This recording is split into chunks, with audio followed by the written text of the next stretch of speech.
Thank you all for coming.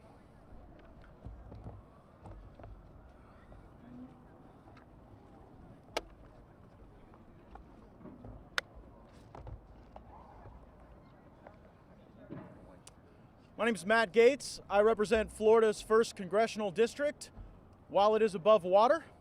Just yesterday, the Secretary of the Air Force, the Secretary of the Army, the Chiefs of Staff of both the Army and the Air Force testified to the House Armed Services Committee that in real time, climate change is impacting the strategic decisions that our military makes regarding weapons testing, basing decisions, the global movement of humans, and high-stakes territorial claims made by our adversaries in the Arctic.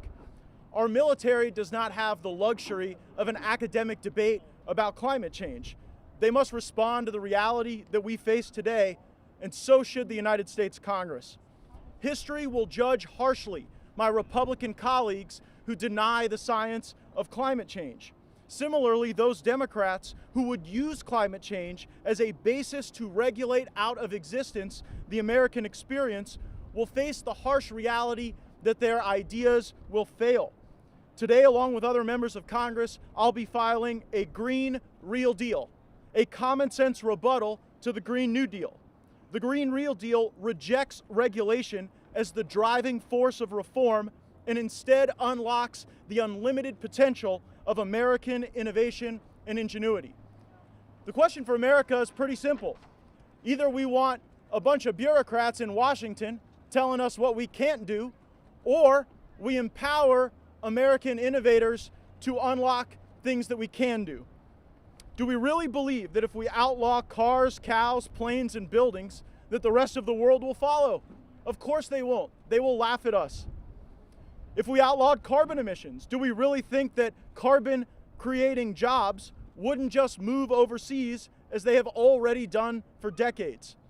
Is there a single piece of evidence that emerging economies will put off their own economic development for a generation to accommodate an environmental concern, no matter how legitimate? And if we do not reduce global carbon emissions, if we merely export pollution in service of our own virtue signaling, then we will have not done anything real to protect our beautiful planet. Being the world's fool or patsy won't combat climate change. Unilaterally disarming the American economy through crushing regulations will empower Washington, but few others. Our rise in global leadership on climate must be fueled by American innovators, and I have a plan to support them. The Green Real Deal establishes 4 platforms for American innovators to utilize, exploit, and deploy for their success. The first is an international marketplace that is fair to American innovators. Our current global trade and intellectual property policies fail to protect American innovation. Just look at solar. When photovoltaic cells were initially developed, America led the world in solar. And right now, our market share is collapsing because China robbed American technology, replicated that technology inexpensively, and then replaced American companies in the marketplace. China is now doing the very same thing with electric cars and electric vehicles. And so by having better policies with a platform of trade and intellectual property, it's a great platform for innovation. The second platform that the Green Real Deal establishes is a modernized electric grid for our country. The American Society of Civil Engineers rates the American electrical grid a D+. This functions as a wet blanket over American innovation because there is no mechanism by which we can have renewable technology used given the vast fluctuations in capability and production and utilization of renewables. But if we get this right, if we make the right investments in our grid, then we will create an entire class of energy entrepreneurs all over the country where people can put up solar cells, access hydropower, and then move that power back onto the grid so that renewable, cleaner energy can be democratized over wider swaths of the country. The third critical platform to unlock federal lands. Innovators should see our federal lands as an open canvas for renewable energy research, development, test, and evaluation.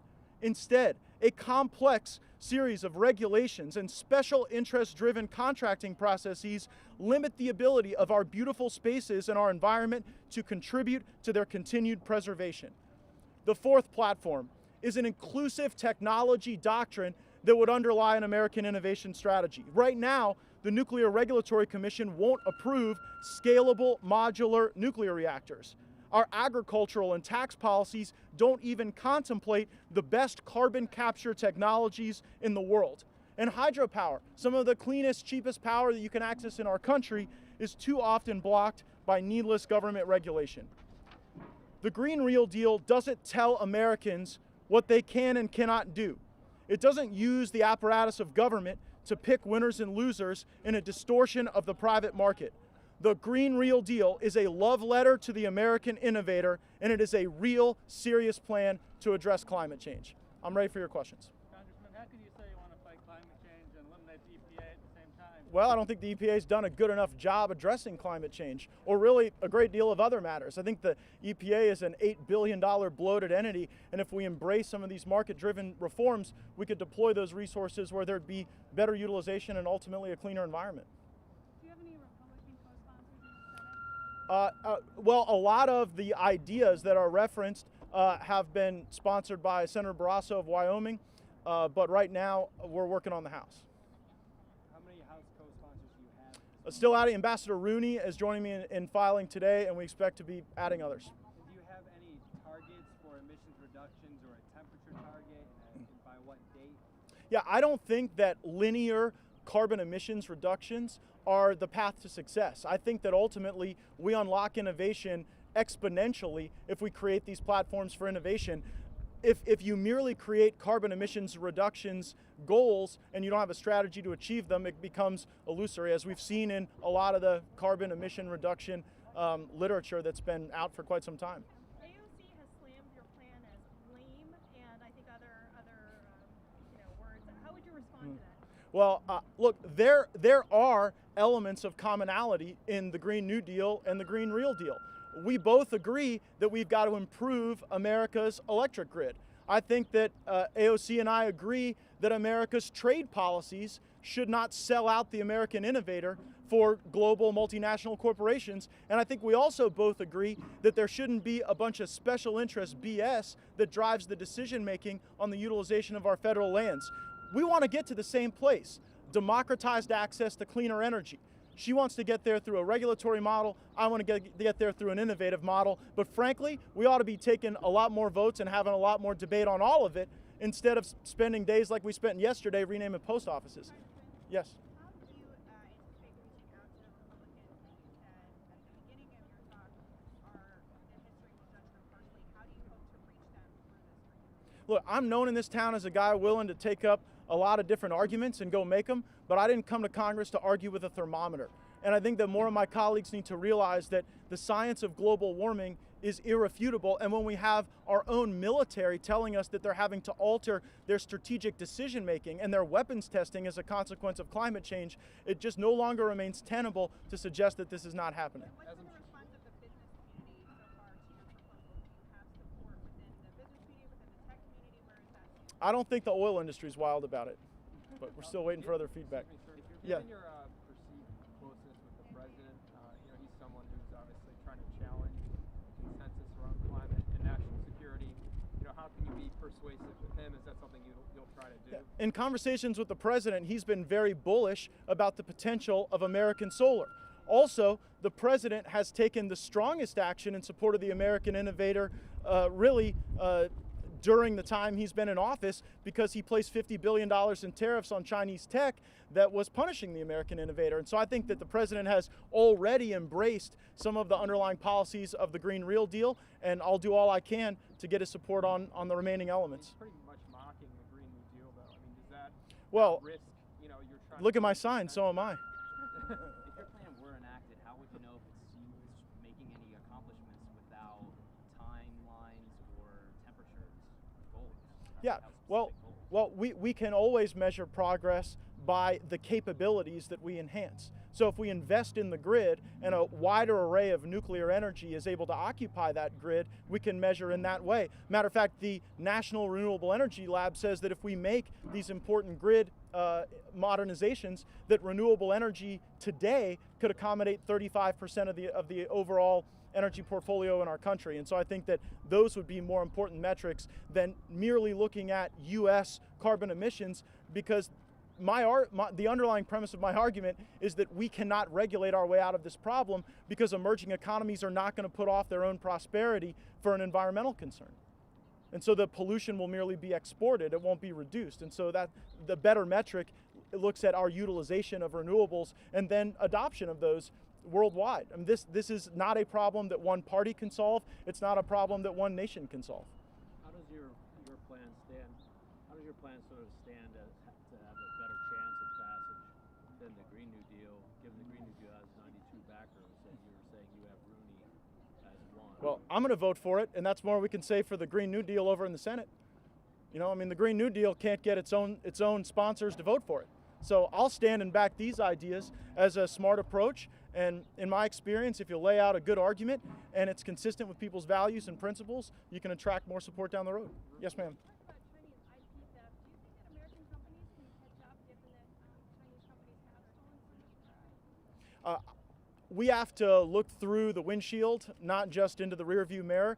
I don't know that we can recapture all of the market share in solar that we've lost, but we certainly can stop that leakage in market share from occurring in next generation technologies like electric cars. China right now is trying to steal electric automobile technology so that they can run the same plays that they ran against our solar industry, and they'll continue that strategy as long as it's effective. I think the president's recent executive order stopping some of the initial Chinese angel investment, limiting tech transfers on the opening of Chinese markets begins to protect the American innovator, but we need to do a lot more in the enforcement of intellectual property and also punishing those who violate our laws through action by the Congress. Are you looking for Democratic support? Yeah, I'll look for support anywhere. I'll take it. I was pitching these ideas to Ms. Ocasio-Cortez just a few minutes ago. There are some that I think we agree on, some we don't, but right now, we have a Congress that won't even have a serious debate about the way to address climate change, because we've got either focus on frivolous other attacks on the president, or we've got too many Republicans who deny the science of climate change. Yeah. Lots of Republicans that care about climate change so potentially focus on carbon taxes as a way to combat it, including Rooney. So where does that fall? Yeah, the carbon tax is not a part of the Green Real Deal. My fear with a carbon tax is that it would merely export carbon producing jobs. It would not reduce global emissions. There's no evidence that a carbon tax will be copied by the world. There's a lot of evidence that American innovation gets copied, not as much evidence that America's regulations get copied. On innovation, are you advocating for more federal R&D spending? And if so, is there appetite for that in your caucus? I think there is. Traditionally, Republicans have voted for additional R&D. I believe the government does have a role in that process, but the low-hanging fruit is the private capital that right now is on the sidelines as a result of our regulatory climate. We could be doing so much more on hydropower right now if we preempted some of the state and local regulations that limit hydropower. We could do a lot more in wind for the same reasons, but I think that the initial action should be incorporating a lot of the private sector investment that we can in the research and development. Why do you think only one other Republican has agreed to co-sponsor this measure? You should ask them. You should ask every Republican whether or not they believe in the science of climate change. If they don't, you should ask them why they think that the Chief of Staff of the Army and the Air Force and the Secretary of the Army and Air Force are wrong. And if Republicans do acknowledge that the climate's changing, then it's incumbent upon each and every one of them to support a solution, not to merely acknowledge the problem and stay with their head stuck in the sand. Do you think they're not taking it seriously? You have to ask them. I take it seriously. That's why I'm here with a plan.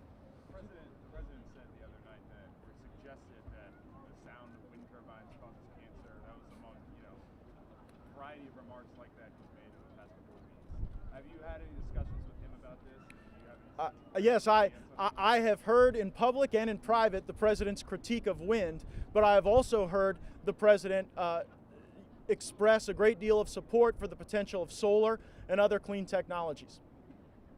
Great. Thank you all so much for coming. Appreciate you. One last question. Oh, sure. One more. Senator Rick Scott was appointed to lead the president's health care push, and I just wanted to get your comment on that, given his history with Medicare. Well, Senator Scott did a lot to reform health care in the state of Florida, and we reduced cost as a consequence. So I think that he'll be able to give the president great advice. Thank you all. Just a quick follow-up, do you mind? No, I'm Okay. done. Thanks.